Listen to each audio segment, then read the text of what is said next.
Well, hello again there, friends and fans. Raptor here, and welcome to my review of Broken Arrow.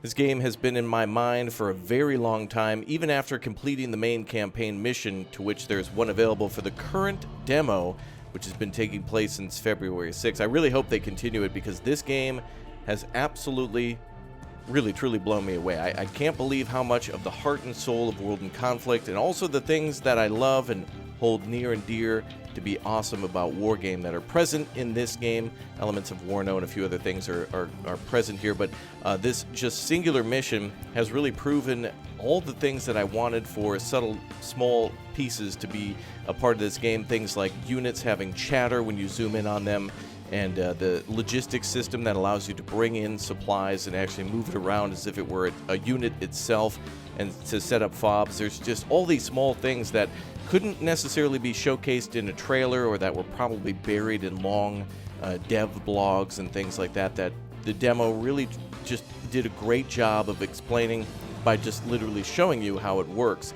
A game where the mission was quite challenging and featuring all these units from both the Russians and the Americans for the current age of technology, a lot of which is from the Cold War, and a lot of things that are new and modern.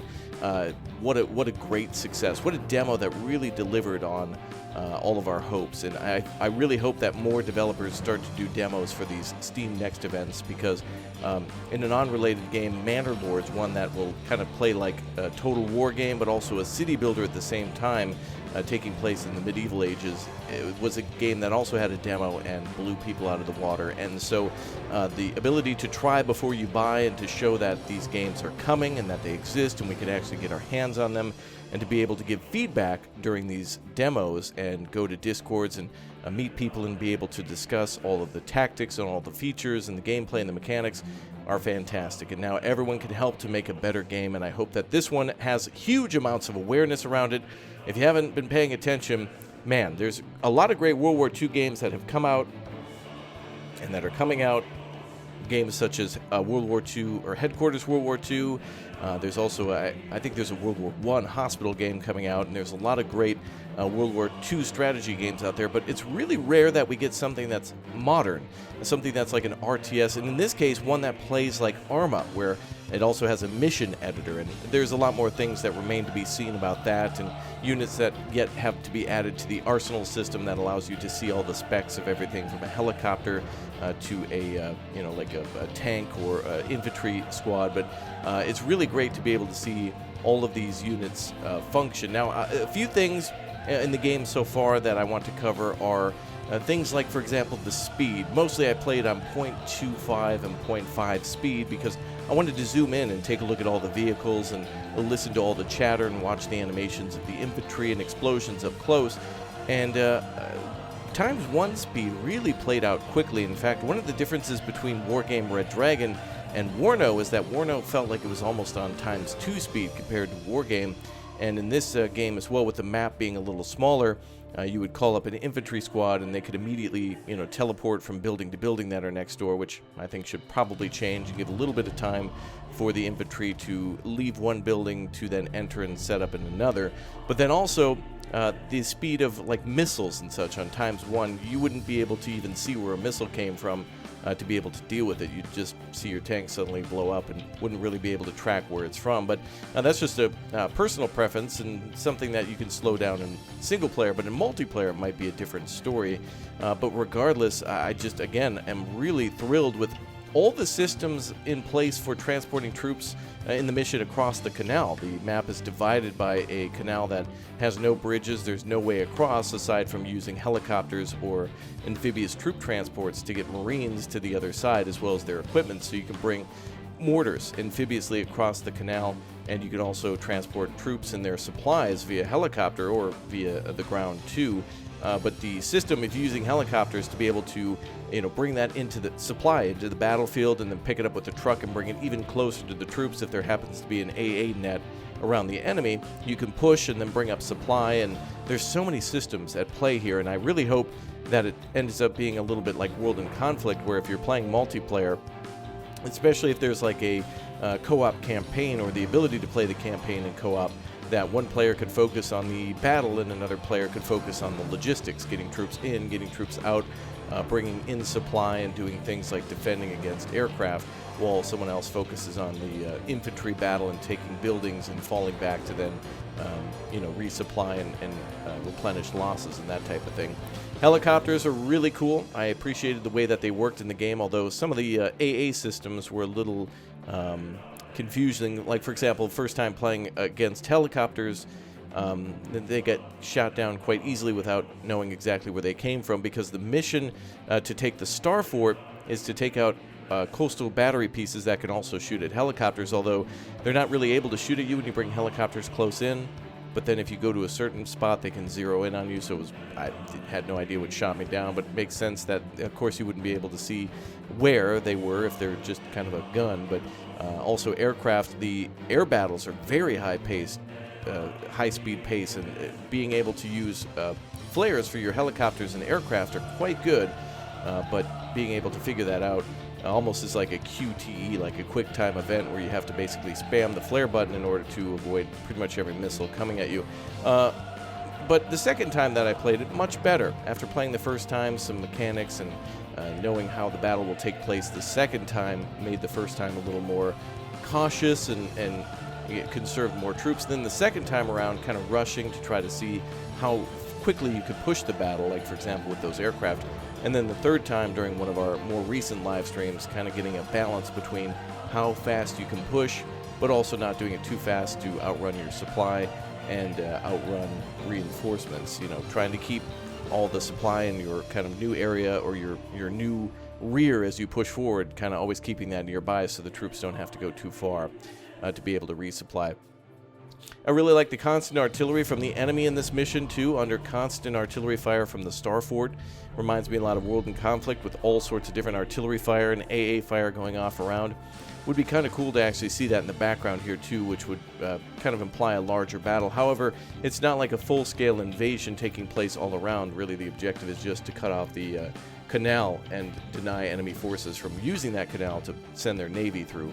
So, kind of a actually well-thought-out mission with a pretty good cutscene. It's not like it is in World in Conflict, but more than what's present in Wargame, that has just basically some text on screen and some characters that appear and tell you a situation that's unfolding. So I appreciate the somewhat Call of Duty-like cutscenes that really kind of build up the hype as to what you'll be doing and explain the reasonings behind it, rather than just a wall of text. There's some passion to it. The voice acting for all the troops, the Marines and all their vehicles and all the troop transporters, are quite good. The Marines, I think each squad is kind of voiced by the same person. If they can get some more voice actors in, it would make them a little less repetitive. But I am all for all of their voice lines, which are kind of like when you select units in Company of Heroes. And they're kind of funny, they actually kind of add some flavor to it. And so when you zoom in on the troops, you can hear radio traffic on their radios as they're kind of standing around. You can hear the battle unfolding. It was like that in a few other games where you'd zoom in and hear people inside of a tank or whatnot chatting. And it's the same with the Marines when they move around. When you give them orders, they'll talk. When you zoom in on them, they'll talk. And so it makes them feel like actual living, breathing units and not just like, just a unit. In other words, people, right? They're human, and they all have their different voice acting for each specific unit too. If you select an AT unit, it does say, not Marines here, it says AT unit reporting, so I appreciate that. AT, anti-aircraft, Marines, Marine Force Recon, and their transports all have different voice actors and lines, and it's kind of nice to be able to actually get that verbal response, that, affirmative, when you tell somebody to move, that that the order has been issued, and that the system, the game, has received your order to move, so that way you can kind of move on to the next thing. It's a nice check mark in your mind on that being completed. So, the small details on the vehicles, the voice acting, the sound effects, the explosions, the maps itself are incredible. In fact, speaking onto those maps, the fact that this map is based on Kaliningrad, which is a real place, and you can actually see it, on Google Maps if you look it up. This looks like somebody played City Skylines and made a map in City Skylines. I mean, it looks like somebody had made this in a city builder, and there happens to be a military mod in it or something like that. It's crazy. I mean, there's city streets of different sizes. There's recreational areas for people. It's not all just industrial. It's not all just residential. there's ponds, and there's small forests and parks, and there's open areas, and there's city squares and wide roads and like country roads and crossroads and roundabouts, and industrial areas that have fences around them, and fuel tanks, and large seaport areas and containers. I mean, it literally looks like a urban area, a living, breathing area. And it's really cool to shoot at all that with those tomahawks. Cool that we get special units that are used for these missions, like calling in the Arleigh Burke to fire off tomahawks at enemy targets and MLRSs, and it's really good. Now, one thing I wish I did see was for MLRSs, they kind of just put the typical, black streak on the ground of scorched earth whenever a missile hits, and I would love to see some more ground destruction. And the buildings are pretty well armored too. A Soviet era building that's made out of just pure concrete and rebar is probably a pretty good spot to be able to set up a position, pretty well reinforced. But with direct hits from all of those artillery at the star forts pounding your positions, I think there could be a little bit more damage to some of those buildings and see them come crashing down, and more destruction to it. But it is cool that at least we can enter buildings that are quite large, like malls. They have large buildings, small buildings, huge apartment buildings, and all the different sizes of those buildings is impressive. The fact that a small house could hold up to like maybe 12 or 16 troops, or a large building could hold 64, or a mall, each section of a mall could hold 64. So north, east, south, and west could all be defended by 64 troops, is crazy. It's really crazy cool that you could actually occupy large modern structures, commercial structures. Could be possible to defend a stadium or a massive hospital or something in the future. And so, again, the battles might be block by block, but they could be huge battles where then again you can breach and move into a building and send your troops forward. And I like how the system with artillery works. Going back to artillery again, being able to use mortars and call down lines of smoke and to cover your troops' advance, and that the troops can actually use smoke themselves, and that smoke can be used to breach a building, not just stand outside or shoot at them as you're approaching, but to literally enter the building and fight from going from street to street to now room to room, and to fight those other troops is really cool. You could send 13 Marines in against like 7 reservists or something like that, clear out the building, take it over, and it makes just like advancing a lot easier. So that way you don't have to make sure everything's clear and then take those positions. You can just take those positions and clear them out that way. And so a lot of that stuff works. I do wish, thinking of that now, there is a way, of course, to call in troops via helicopter and transport them via helicopter, like I mentioned, across the canal. But one thing I didn't see was the ability to load troops into a helicopter and then capture a building by landing on top of it, or having the troops hop out on top of a building. Now, it makes sense that not every building might have a roof access, so that way you can't get to the roof from, maybe an apartment building or something can't be accessed from a door or something on the top. But I would like to see the ability to drop troops on top of, like, for example, a parking structure at the mall, or larger buildings being able to be breached that way, or approached via helicopter. And that way you could set up advanced positions that way. Now, that might be a gameplay mechanic where they don't want people in multiplayer to just spam the hell out of a lot of airborne troops and just set up a line and make it impassable, because infantry inside of buildings can be quite tough to get rid of without the infantry that I mentioned, with the smoking and the breaching and the constant advance. Infantry versus infantry seems to be pretty capable, although a tank against a building is pretty good as well. But they would have to not have that anti-tank capabilities. But I'm really liking what I can't praise it enough for being a great balance between war game and world in conflict. I was hoping to get what I got, and though some things are different, some things are better than I could have imagined with the ability to call in those Tomahawk missile strikes, and some things that I hope to see in multiplayer like that. But just as a first taste, being able to go from seeing trailers to being able to play the demo, my hopes are even higher. My hype is super high too, but I'm ready for expectations of balancing and different gameplay limitations for multiplayer and for competitive players, and some things being a compromise to make it more easier to learn for newer people. Of course, one thing we all want to see in these games is more people being interested in them, so that way we have more people to play with and against, and the more funding that these developers receive. Right now we're only getting Russia and the United States as the two primary combatants or nations that are present, mostly probably because of the campaign.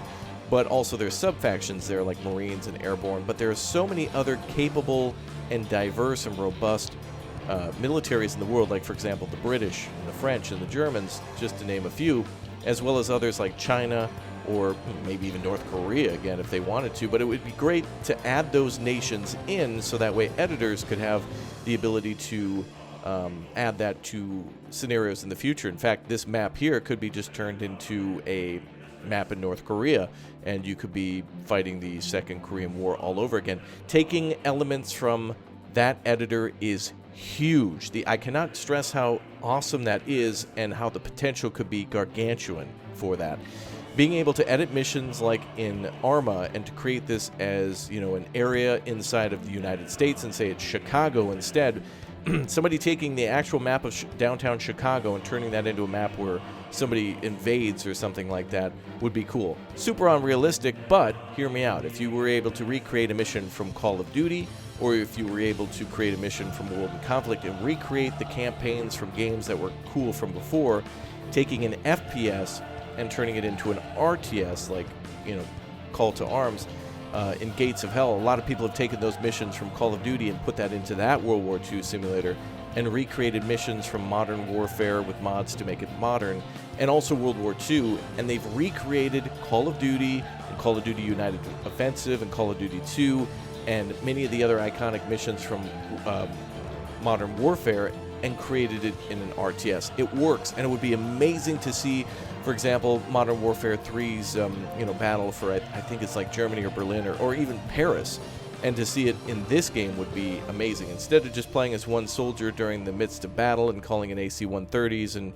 having control of the tablet to call in those strikes or to switch between those troops to do it in first person, imagine doing it in an RTS, calling in the AC-130 as a commander, moving troops around on the ground, moving around the recon so that way the AC-130 can hit during some of those missions. To play it, the invasion of Washington, for example, if somebody was able to mod that in, modders could do endless amounts of things. If City Skylines, which has 10 billion mods, is any inclination of players being able to do anything on the city building level, imagine if the devs put in all that hard work to give us the assets to do it, both in the buildings and the structures and also with the military units. So hopefully we're going to get a very good, handmade, really polished campaign from the developers. Hopefully the multiplayer is really, really good too, so that way people want to continue playing in between what could be possible free updates or DLCs for additional factions, which can then open the door for modders to add even more stuff. And so with a very good development team that's got things well thought out on the vanilla foundation, with all the things that modders could do, could be even more amazing. We could have ourselves a game that lasts for a very long time, like Arma, in terms of providing a experience where everything might be repetitive for the units that you get, but there's scenarios and situations and all the different deck building that you can do, where this game features an arsenal system where you can have different weapon packages or armor packages, different engines, different, like loading up an aircraft with bombs rather than ATGMs, or possibly using an aircraft to be a recon aircraft rather than just to attack. There's so many different ways to play and so many different ways to complete missions. And that's another thing I'd like to see in the campaign too, is that in this story the Marines are attacking this area, but it would be interesting to see if the Marines were replaced with a mechanized group or Airborne, and see if there were different ways to complete these missions. It could be possible that someone could take this very campaign mission and recreate it in the editor to then try it out with different factions. Maybe reverse the roles and have the Russians attack versus the Americans defending, which would be a really cool thing too. But in terms of all the Steam demos that I played, this one and, like I mentioned previously, Mandalores are two front runners that have just... I'm so happy that they've done this, and I think it's great that Steam has created this platform of demos to then allow people to take a whole week to try out all these new and upcoming games. And I hope we continue to get all these games that are going to be real bangers, that have just crazy amounts of features, details, and options for players to not be restricted by just a limited campaign, but going beyond that campaign to create their own missions, and to do so quite easily. World in Conflict is a game that I really wish they made a sequel to. I'm still holding out for it. It's probably never going to happen, but yeah, if we were able to get a sequel to that, or a modded campaign or something like that, to which there of course are mods for that game. This in my mind is it's really just World in Conflict 2 Modern Edition with elements of War Game and other things in it. So I really, of the list of things not to like, there might be like 5 things, of which I hope 2 or 3 of them can be changed. And then there's about 100 things that I love and I just find to be so good. A few things could change, like the speed and a few voice acting things, but it's really hard to judge everything by a demo. But my hype is real, my anticipation and expectations are high as well, and the reality will be somewhere, less than those expectations. I realize that, but there's no reason not to get excited and to be appreciative of another RTS game coming in where we need more. A lot of people were saying that they weren't overly impressed with the graphics of Company Heroes 3, although again, that's a demo too. So I think some of these things, placeholder-wise, should always be taken lightly, but I always think that a demo can always be improved upon to where a demo, I think after that, things get better than worse with all the feedback and with all the, final touches put in. I think if this is a good game so far, or a good demo, we could have an excellent RTS game, and I hope the same for some of those others that I mentioned. But I want to know from you, for those of you who played the demo, let me know what you thought about the game demo so far. What do you think about the arsenal? What things do you think they should add or change? What are the top priorities for the developers? Should they add new nations first, or should there be another campaign? Should there be a campaign from the opposite point of view? I'm not sure if this will feature both the American campaign and a Russian campaign, but I don't know. You let me know what you think and what you know down below. And I just can't wait until we actually have this game in front of us to where we can play it to our heart's content. All right, well, thank you guys for subscribing to the channel. Thank you very much for leaving a like. Thank you very much for commenting. Let me know what you think all down below, and I hope to see you all very soon for more live streams and videos and more on Broken Arrow. Perhaps, maybe, some giveaways too upon release. I don't know. All right, you subscribe, and I'll see you soon. Thanks for watching.